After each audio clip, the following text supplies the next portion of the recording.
アムロがガンダムに乗らなかった理由。 MSK008 ディゼ。 MSK008 ディゼは機動戦士ゼータガンダムに登場し、伝説のニュータイプアムロレイが登場した機体です。カミーユやシャアたちと共にエウーゴの一員として戦い、地上でティファーンズへの反抗作戦を繰り広げ、その圧倒的な強さを見せつけました。今回はディジェとゼータガンダム時代のアムロレイの活躍について解説させていただきます。モビルスーツを1機置いていってくれないかな。リック・ディアスでいい。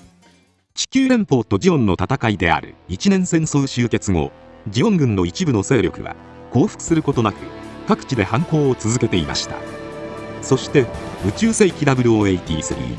機動戦士ガンダム0083で描かれたベラーズ紛争を契機として、地球連邦軍内部では地球出身者を中心に選抜したエリート部隊であるティターンズが結成されます。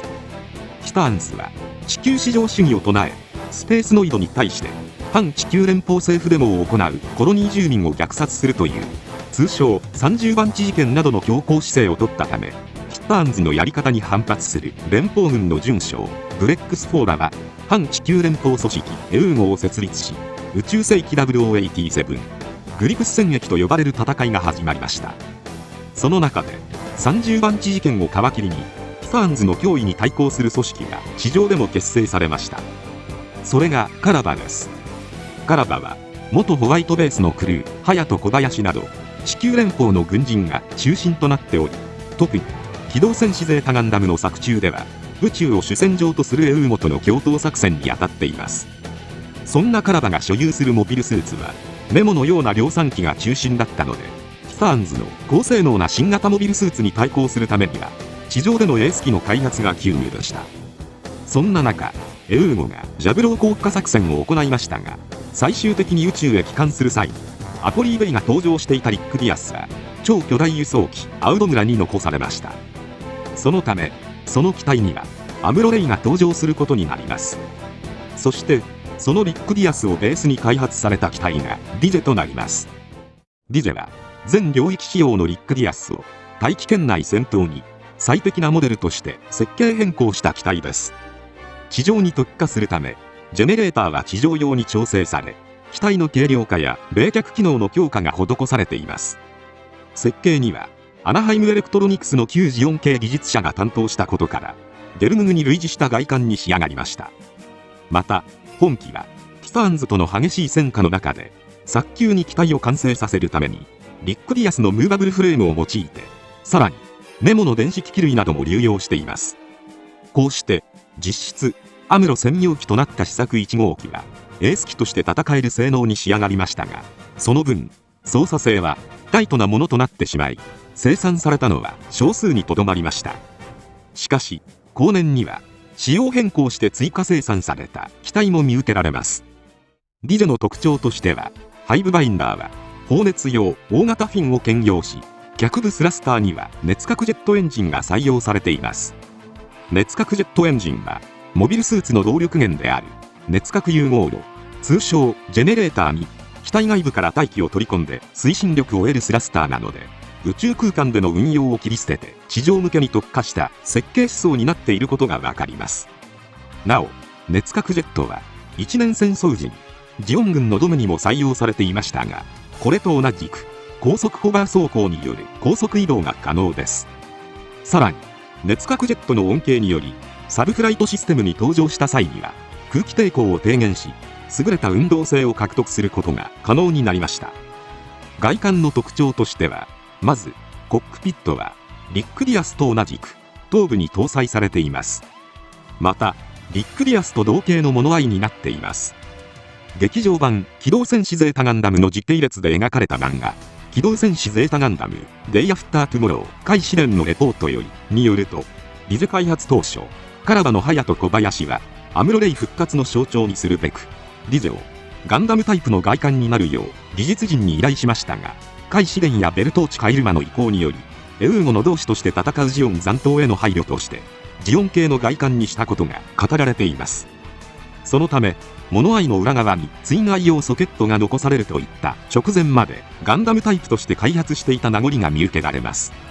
また外観はサブフライトシステムを使用した高速移動環境下での戦いに適した仕様にするよう要望したアムロの意見も採用され、曲線的なデザインになったとされます。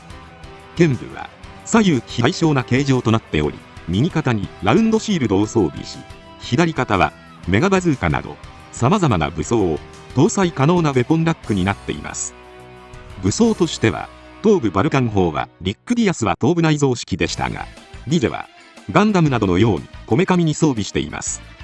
しかし、頭部にコックピットを内蔵した結果、弾倉の搭載スペースが確保できなかったので、チューブを介してランドセルから給弾する方式になりました。ビームライフルは100式と同型のものを使用しています。100式のビームライフルは、機動戦士ガンダムダブルゼータの劇中で、銃口からビーム刃を形成していますが、ディジェのものが同じような使用方法ができるかは不明となっています。また、リック・ディアスや100式と同じクレーバズーカも装備します。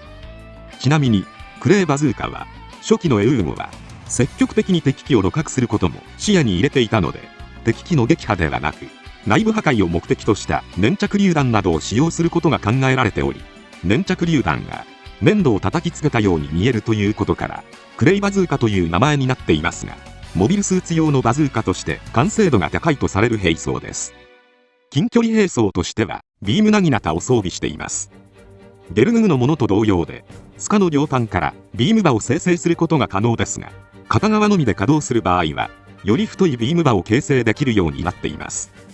なお、リック・ディアスは、マニュピレーターに取り持ちランチャーが設けられていますが、ディジェの設定上は装備されておらず、劇中でも使用されていません。また、ハイブの放熱板は、書籍ガンダムウォーズ2プロジェクトゼータにてスローイングバスターという名のブーメランとして使用可能とされていますが、ゲームでも登場しない謎の兵装となっています。いつかスーパーロボット対戦などで熱血系の誰かが突っ込んでくれる日が来るかもしれません。その他には、劇中では左肩のウェポンラックは使用されませんでしたが、後年に発売されたロボット魂版にてウェポンラックへの武器のマウントが再現され、さらにハイパーメガランチャーも装備されました。また、後年の機動戦士ガンダムナラティブに登場するディジェは、隊長機の左肩にサーチライトが取り付けられているほか、ビームライフルの E パックがディゼルなどと同じ規格のものに改修されています。ディジェは、機動戦士ゼータガンダムの劇中では、キリマンジャロ攻略戦で登場しました。吹雪のキリマンジャロ基地でサイコガンダムと対峙するゼータガンダムを援護して、バイアランやティターンズのモビルスーツとの戦いを繰り広げます。また、ダカール演説の際には、カミーユとクワトロを守り、メロードとジェリドメサのバイアランを撃退するという活躍を見せました。アムロレイは、一年戦争終結で、多大な戦果を上げたことから英雄的扱いを受け、注目を集めることになります。大尉に昇進し、北アメリカのシャイアン基地に勤務することになったものの、ニュータイプを危険視する地球連邦政府の思惑によって、事実上の軟禁状態に置かれてしまいました。また、アムロ自身も、ララーを死に追いやってしまったことに負い目を感じており、精神的な疲弊から、再びモビルスーツに乗ることを躊躇していました。そんな中、フラウと再会し、かつ小林に説得され、共に監視から抜け出し、カラバと合流することになります。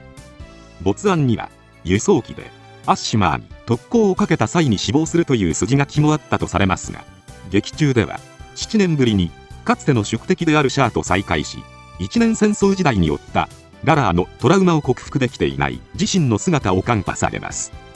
しかし、昔の自分を思い出させるカミーユやベルトーチカに刺激され、戦場に戻りました。後ろにも目をつけるんだ。ブランクを感じさせない圧倒的な操縦技術で戦うアムロが、リック・ディアスの次に登場した機体がディジェとなりました。そして、グリプス戦役終結後は、グリプス戦役で消息が途絶えたシャアの行方を追い、内偵を開始していくことになります。余談ですが、ディジェのデザインを担当した藤田和美氏は、当時、ディジェがアムロの機体になることを知らされておらず、アムロの登場機として出た時には大変驚いたそうです。また、アムロがガンダムとはかけ離れた機体に乗っているのは、カミーユという主人公がいる手前、前作主人公であるアムロに必要以上に目立ってもらいたくないという富野義行監督の意向であるとも言われています。現在連載中の機動戦士ムーンガンダムでも、アムロはディジェの改良機に登場していますが、確かにアムロがガンダムに乗ると主役の座を奪ってしまい、話が崩れてしまうのはわかる気がします。すいませんね、ガンダムに乗っていなくて。今回はこれで以上となります。チャンネル登録されるかはお任せいたしますので、もしよければもう一本動画を見ていただければとても嬉しいです。最後までご視聴いただきありがとうございました。